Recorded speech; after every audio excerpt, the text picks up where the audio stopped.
Princess Naouf Al-Bindar broke the royalty tradition by not only working full-time as an employed genetic researcher, but also by setting up the Lahad Gallery. The gallery focuses on women artists from the Gulf. The gallery soon became very well known in an expedition space representing emerging and established artists. For the last decade, Lahad has brought together the leading contemporary works from the Middle East, North Africa, and South Asia. In 2011, she was named as the Woman of the Future in Arts, Media, and Culture at the Women of the Future Awards. In 2014, she launched her own blog, One Woman with Many Hats. And as a woman who wears multiple hats herself, Her Highness yearns to bring awareness on inspiring women who've achieved world-class excellence. Her goal is simply to inform, in lay terms, the latest scientific studies for optimal health and prevention.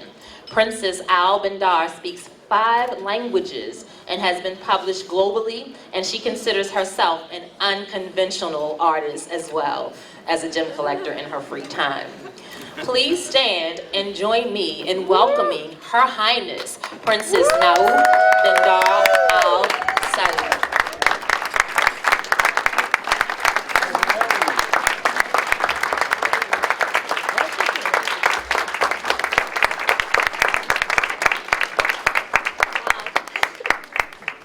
Thank you. Good evening, ladies and gentlemen, distinguished guests. I would like to thank the organizers for inviting me to this wonderful occasion, especially our host, Nana Pusu Randall, who kindly nominated me for this honor. Thank you, Nana. Well, as you may know, I'm a scientist. I'm a gallerist, an entrepreneur, I'm a woman, and I'm Saudi. Not exactly a cliche. It is said that women are particularly good at doing several things at once, at multitasking, while some men can only focus at one thing at a time.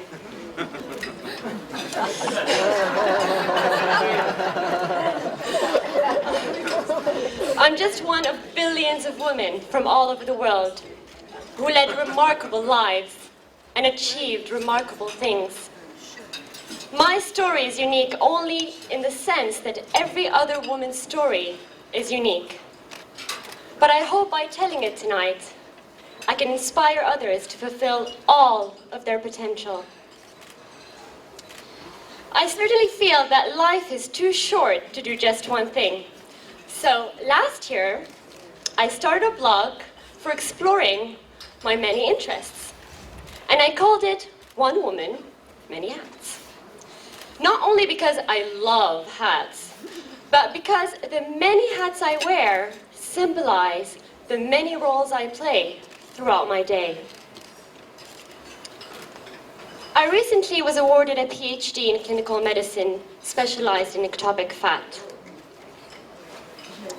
So obviously, my studies, research, and clinical trials have taken a great deal of my time. But I also run an art gallery, and I'm an amateur artist myself. I also love learning new languages. Like you said, speaking 5 at the moment, I'm aiming to speak 7 by the time I turn 40, while still looking 29.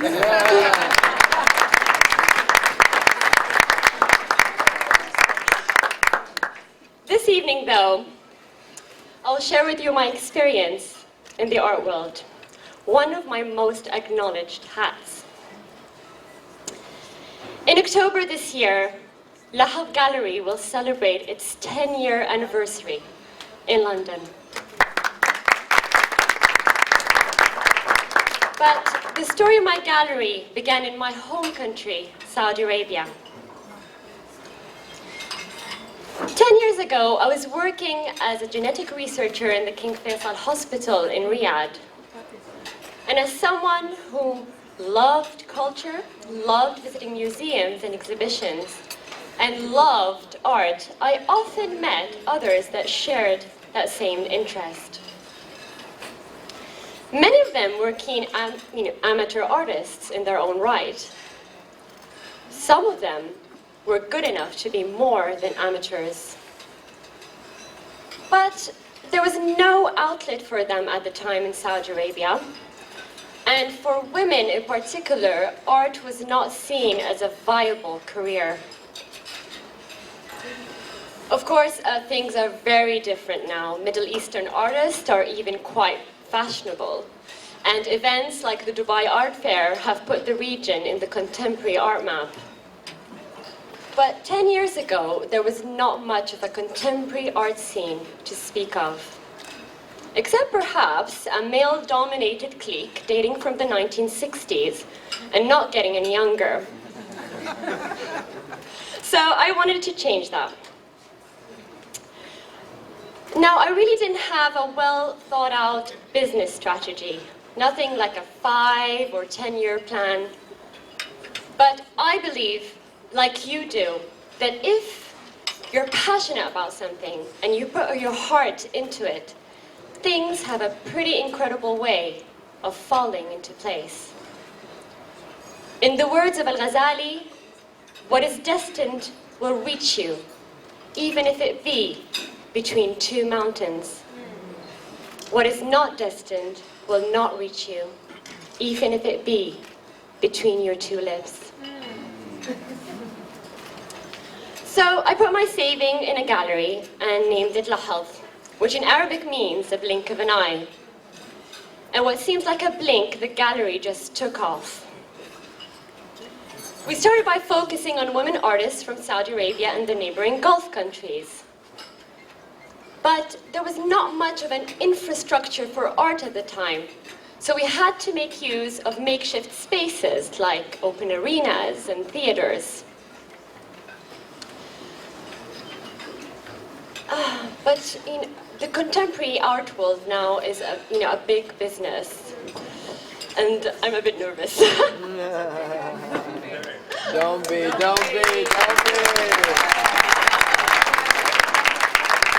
You got this.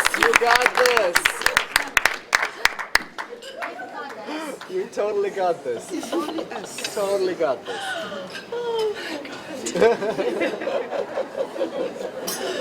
Yes.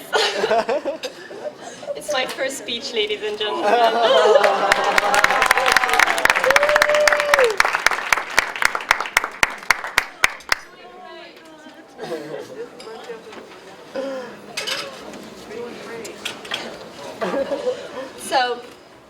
So we were soon firmly established and expanded to cover the Middle East, North Africa, and South Asia. We also began to represent not only women artists, but men as well. At the same time, I was still working in science, and in 2010, I was offered a doctorate in Imperial College London.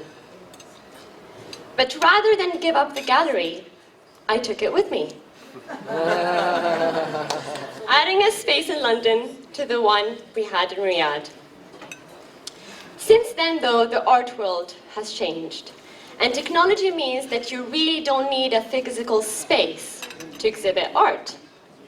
So we went online with pop-up exhibitions and pop-up venues that can be held all over the world. In the last 2 years, we've exhibited in London, Singapore, and Japan, and I would love to do the same here in New York. Yes.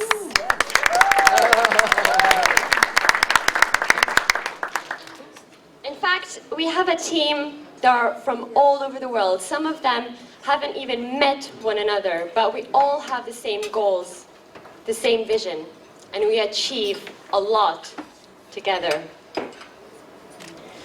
Lahad Gallery for our artists is often a first step, their first exposure to a wider art world. You know the value of giving people that first platform, for reinforcing what they do and want to achieve is pretty powerful. So our artists often resulted in being picked up by other auction houses, institutions, and even galleries. I'm very proud and happy when that happens because I don't see other galleries as competition, but rather as potential collaborators. Because what really matters at the end is the art and the artists. Of course, contemporary art is a big business nowadays. There's lots of money involved, lots of hype, lots of marketing, and even the occasional scandal. Most of the artists, gallerists, and directors I know are motivated by a love of art. And that's what makes the field so special. What drives my passion for art is what drives my passion for science. A lot of people think that the arts and scientists are poles apart and appeal to fundamentally different personality types. But I don't think that's true at all. Medical science is often portrayed as cold, analytical, and abstract. But really, it is about people and their lives. The same things that make art meaningful. I know lots of scientists who play musical instruments, who write poetries and plays, who even paint in their free time. Actually, there's a long tradition of Renaissance men and women who excelled both in the arts and the sciences.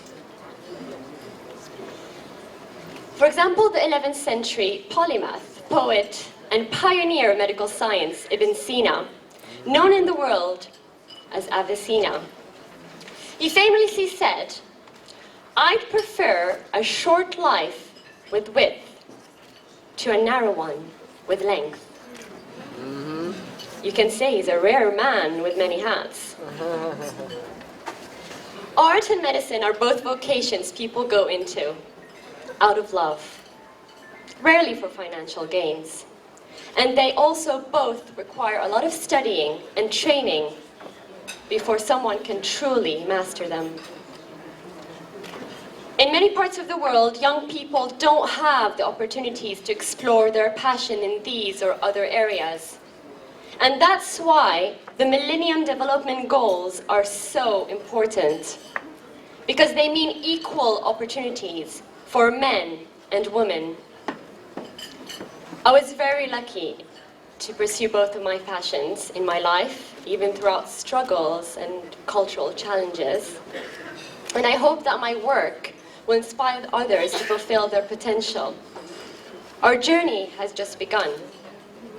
The Iraqi-born architect, Zaha Hadid, a woman in the pinnacle of her profession,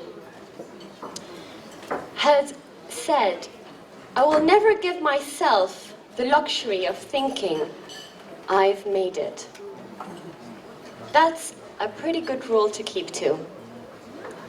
The Millennium Development Goals are only first steps towards a fairer world. I know from experience that the right idea at the right time can take a life of its own. And I hope it will inspire others to fulfill their dreams and not to be afraid to wear more than one hat. Thank you.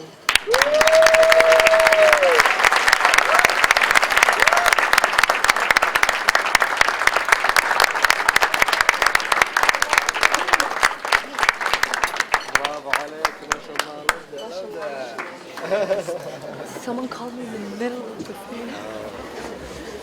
Thank you, Her Highness. Next, we will have a brief musical selection by Mariah Ormsby. But prior to that, we will have a presentation to Her Highness Princess Al-Bandar. Oh wait, I think there's في هدية.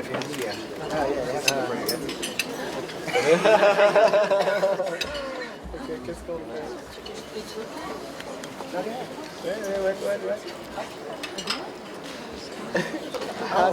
Nana Fasu Randall is going to present an award to Her Highness Naouf Bandar Al Suad for her work that she does in the arts and in the world. Thank you.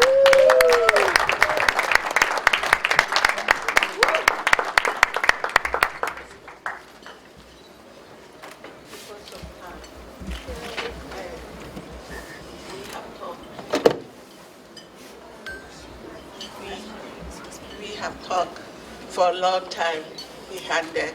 I'm not going to take too much of anybody's time. I just want to make sure that I was so honored when you accepted our invitation to come and join us. I know what you are doing, and you know what I'm doing. Now we join hands together, and we will make a difference to those voices, those women, those children in Sierra Leone, in Ghana, in Liberia, in Guinea, in the village. When they cry, nobody hears their cry. I want everybody to know that I cannot do this work alone. I have a team. VAM, I have Connie Flower, I have so many of them, I can't even start mentioning their names. Without them, I cannot do this work. And on behalf of VAM, former ambassador to Sierra Leone, Sylvester Rowe and his wife, Chris, Fred, Janelle, Janet, Dr. Breza, Ken, my nephew, Caroline, and if I have forgotten anybody, VAM board members, forgive me. We don't have time, so that is why I mentioned your name right now. We want to thank you very much for being here. And we have so many gifts for you. And on behalf of VAM, may I present this to you for your work. Thank you so much. Can we move that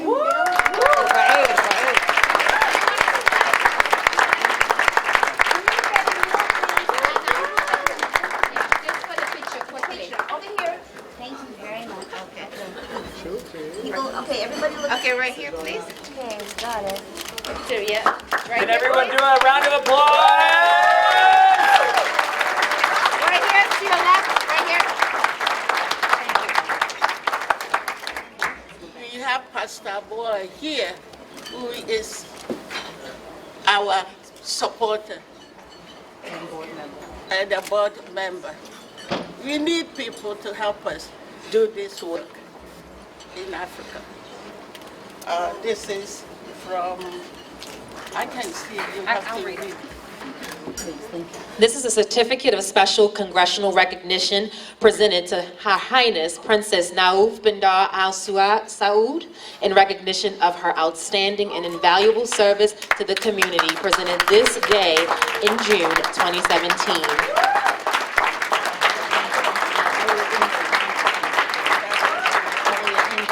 By Elliot Engel, Congressman.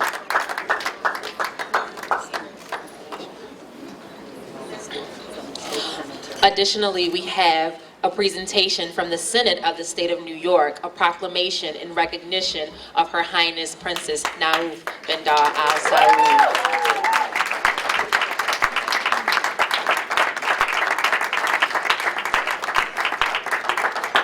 I need more hands. George Wynn. Nana, can we take a picture right here, please? George. Right here.